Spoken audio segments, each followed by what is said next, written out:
It is 2:11 in the morning on the Coast Highway, and paramedic Dana Voss is kneeling in broken glass, counting compressions on a man she is not going to save. Rain is coming down hard enough to sting. Her partner is calling out numbers behind her. The pickup is folded around a cedar tree. The driver's door is somewhere in the ditch. And across the road, just past the reach of the scene lights, a man is standing in the tree line, not filming, not helping, not moving. Dana will work this patient for another 11 minutes. The man will watch all 11. And when she finally looks for him again, he is gone. It will take her 4 more calls and 1 piece of body camera footage to understand what she was looking at. Emergency medicine in a small county is small world work. Do it long enough and you learn your county by its worst nights. You learn the bad curves by their mile markers. You learn faces. And bystanders blur. They are phones and porch lights and people in bathrobes asking if everything is okay. Almost all of them blur. The following account comes from a paramedic we are calling Dana Voss, who spent the 2010s working for a 2-station ambulance district on the Washington coast, an area we have agreed not to name. Parts of her story are corroborated by a retired county medic and by a dispatcher with 22 years on the console. None of the 3 had compared notes until this year. The call that night came in from a log truck driver at 2:04 a.m. Single vehicle, high speed, tree. No houses within 2 miles. No shoulder to speak of. Just timber on both sides and rain moving through the light bar in sheets. Which is what bothered Dana afterward about the man in the tree line. There was no car, no flashlight, no dog on a leash, no reason on earth to be standing in a logging cut at 2 in the morning, 40 feet from a fatality, with your hands at your sides. She remembers the jacket, gray canvas, the kind half the county wears. She remembers that he stood just outside the throw of the scene lights in the dark part of the road, and that she could still, somehow, see him fine. And she remembers one detail she filed away at the time under adrenaline. It was raining on everyone. His shoulders were dry. By the time fire cleared that tree line for the extrication, there was nobody in it to move. 3 weeks later, mid-morning, a cardiac arrest at a diner in town, working code, full crowd, sunlight. And through the front window, across the street, on a bus bench, gray canvas jacket, facing the diner. Not the ambulance, the diner. 2 weeks after that, an overdose behind a laundromat in the next town up the coast, 11 miles away. Different town, different kind of call. Same man at the far end of the lot, standing by the propane cage. This time, Dana pointed. "Ray, you see that guy?" Her partner, Ray Hollis, had 19 years on the box. He followed her eyes. He looked 1 beat too long. "Get the bag," he said. "We're clear." In the rig, wipers going, she asked him straight out, "Who is he?" Ray watched the road for half a mile before he answered. "Nobody," he said, "and don't wave at him." I started a log that night. Dates, addresses, call types. I told myself it was to prove I was imagining it. 7 scenes in 4 months, 3 different towns. A wreck, 2 cardiacs, an overdose, a drowning off the jetty, a kitchen fire. There is no pattern in that. There's no pattern except us, and he was never watching us. And here's the thing everybody misses. Everyone films now. Everyone. Grandmothers film. He never filmed. He never spoke to a deputy. He never got asked to step back. And I can't explain that, because deputies ask everyone to step back. In 2017, Dana's district had been one of the first in the state to pilot body cameras on ambulance crews, a liability program. Nobody loved it. The cameras ran a pre-record buffer, and after every call, the footage went to a review server that almost nobody ever opened. Dana opened it. She went back through her own calls, frame by frame, and found him in 5 of the 7 scenes from her log. Same jacket, same stillness, always a few feet outside the light, never once looking into a lens. And then she found the Tuesday in October. Medic 41 was posted at 5th and Alder between calls, parked, engine idling, her camera still running down its buffer from the previous transport. The intersection sat in frame. Nothing wrong with it. At 5:41 p.m., the man in the gray jacket walks into the shot. He takes the corner opposite the rig. He squares up, and he faces the empty intersection. For 4 minutes, nothing happens. Cars go through. A woman crosses with a stroller. He does not move. At 5:45, a sedan runs the light and puts a station wagon into the signal pole, exactly where he is facing. The first 911 call comes in at 5:46 from the barbershop on the corner. He was not looking at the wreck.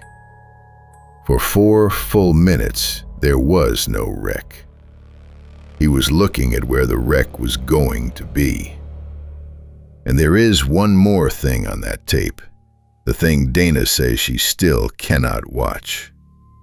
As she and Ray run past him with the jump bag, the man raises his arm and he checks his wrist. There is no watch on it. Ray Hollis put in his retirement papers that winter. He never discussed the man again, but on his last shift, he left a bar napkin in Dana's station mailbox. One name on it, and a phone number. Earl Novak ran medic calls in that county from 1978 to 2002. He did not sound surprised to hear from her. We called him the early man. First time I saw him was a house fire on Union Street, winter of '84, standing across the road, facing the place, before the second floor ever lit. I figured he was the one who called it in. He wasn't. Nobody had called it in yet. You never see him arrive, and you never see him leave. You look away, and he's been corrected. He's not there for the people, you understand. He's there for the spot. And I'll pass on the only advice anybody ever gave me. Don't learn his face. You give that man your attention, he'll give you his. The last person Dana called was a woman named Deb Marsh. 22 years dispatching for the county, most of them on nights. Dana asked her one question. Had she ever noticed anything strange about where the calls came from? Deb was quiet for a long time. Then she said, "You mean the early ones?" Every dispatcher knows ghost calls, open lines, hang-ups, nothing on the callback. You send a deputy, the house is fine. You coded a false alarm, and you move on. But some of them stayed with me. A silent, open line from an address at midnight. House checked. House fine. And then the real call drops from that same address 6 hours later. A day later. Cardiac. Fire. a child. I pulled my own logs once, going back years. I found 19 of them. I stopped saying false alarm in 2015. I say early. Late that spring, Dana came off a 48-hour shift, drove home in daylight, and turned onto her own street. He was on the opposite sidewalk, facing her house. Porch light on a timer, mail in the box. A small green house with nothing wrong with it, and a man in a gray canvas jacket standing perfectly still, giving it his full attention. She did not pull into the driveway. She parked 2 doors down, and she sat. I sat in my truck for 2 hours. And you want to know the worst part? I wasn't afraid of him. I was afraid of the house. At 9:14 that night, Dana still parked, the man still standing. Her portable radio opened up. Tones. Medic 41, Sheriff, respond, 911, open line, no voice contact. And then her own address. She sat in her truck and watched a deputy walk her dark, empty rooms with a flashlight. She watched the duty crew stand down. 27 minutes, door to door. Disposition, false alarm. When she looked back across the street, the sidewalk was empty. She slept at her sister's that night, and the night after that. She did not tell a single soul why. On a bright Saturday morning, Dana drove back for her mail. She never saw the delivery truck. The intersection was 1 block from her front door.